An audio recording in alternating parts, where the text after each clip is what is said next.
তো বন্ধুরা আমরা বিয়ে বাড়িতে চলে আসলাম। তো কার বিয়ে পরে তোমাদেরকে বলছি। আর তার আগে আমার যে হাতে যে বালতিটা আছে প্রেজেন্টেশনের সেটা দেখো কি অবস্থা।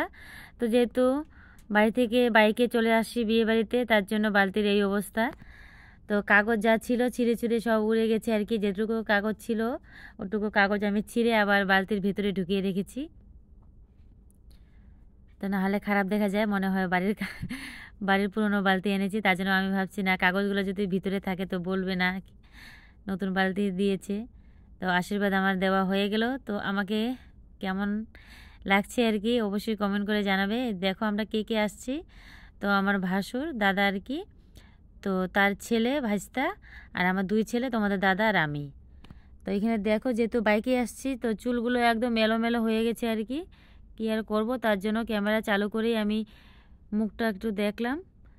আর এদিকে দেখো বাইরে চলে আসছে, আর তোমাদের দাদা দেখো আমাকে একা ফেলে ওইদিকে গল্প করছে।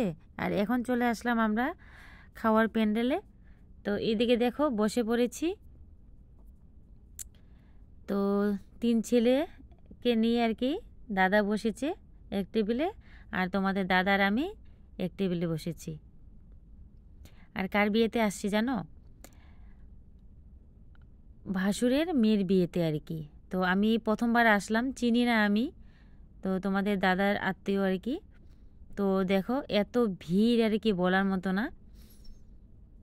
তো আমার তো খাওয়া হয়েই গেছে, আর তোমাদের দাদার খাওয়া এখনও হয়নি। দেখো কিভাবে খাচ্ছে।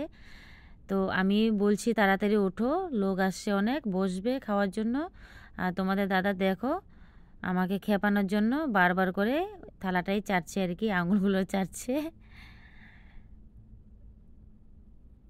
তো খাওয়া আমাদের শেষ হয়েছে, তো চলে আসলাম পানের এখানে পান খাওয়ার জন্য। যেহেতু পান খাই, ভাত খাওয়ার পরে আর কি পান খাই, তার জন্য চলে আসলাম পান খাওয়ার জন্য তোমাদের দাদা আর আমি। তো পান রেডি করে নিয়েছি, এখন আমি মুখে দিয়ে দিলাম। তো বন্ধুরা আমাদের এখন খাওয়া দাওয়া শেষ, আমরা এখন চলে যাব বাড়িতে। তার জন্য রাস্তায় বেরিয়ে পড়েছি। আর ভিডিওটা যদি ভালো লাগে অবশ্যই একটা লাইক কমেন্ট করো প্লিজ।